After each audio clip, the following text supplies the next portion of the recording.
আর কয়েকদিন পরেই শুরু হচ্ছে এইচএসসি 2026-এর পরীক্ষা, ঠিক না? তোমাদের প্রস্তুতি কেমন? আশা করি অনেক অনেক অনেক ভালো।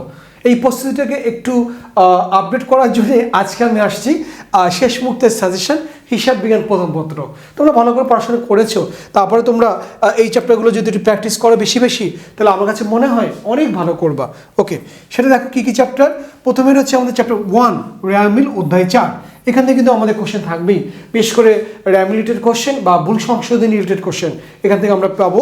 তারপর হচ্ছে আমাদের ব্যাংক সমন্বয় বিবরণী থেকে তো আমাদের আসবেই আসবে, বিশেষ করে আমরা এক ধাপটা বেশি করে যাব, দ্বৈত জের বা উভয় জের এটা কম আসে, তো এখান থেকে আমরা একটা পাবোই। হ্যাঁ, আর র্যাম থেকে তো একটা পেয়ে যাব। তারপরে হচ্ছে আমাদের অদৃশ্য বা দৃশ্যমান লেনদেন অবচয়, এখান থেকে কিন্তু আমরা এটা পাবোই।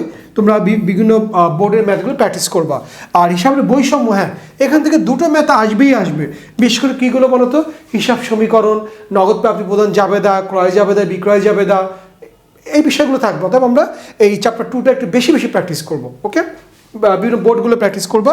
আর 5 নম্বর বলেছি হচ্ছে একতরফা দাখিলা পদ্ধতি। হ্যাঁ, এটা কিন্তু সবচেয়ে ইজি একটা চ্যাপ্টার, এবং এইবারই কিন্তু 2019 সালের পরে থেকে এই ফুল সিলেবাসের মধ্যে এই চ্যাপ্টারটা দিয়েছে। তোমরা একটু প্র্যাকটিস করলেই পেরে যাবো, খুবই সহজ একটা ম্যাথ, একতরফা দাখিলা পদ্ধতি। এই হলো আমাদের বলা যায় টপ 5। এই 5টা থেকে আমরা অবশ্যই 5টা পাবো, 100% গ্যারান্টি দিলাম। এবার আমরা যেটা রয়েছে আমাদের আর্থিক বিবরণী, এটা তো নর্মাল আমরা জানি আমাদের পরীক্ষাতে কটা থাকবে? দুটো থাকবে। হ্যাঁ, এবং এই দুটোর মধ্যে একটা রয়েছে এক ধাপ বিশিষ্ট, একটা রয়েছে বহু ধাপ বিশিষ্ট। ওকে, এই আগের 5টা এই দুটো 7টা করলে তোমরা কিন্তু A+ পাওয়ার সম্ভাবনা অনেকাংশে বেশি। আশা করি তোমরা বাসায় প্র্যাকটিস করবা। আর যে কোনো সমস্যা হলে অবশ্যই কমেন্ট করবা, কোনো সমস্যা নেই, আমি তোমাদের সঙ্গে রয়েছি। এত সঙ্গে থাকার জন্য অনেক অনেক ধন্যবাদ।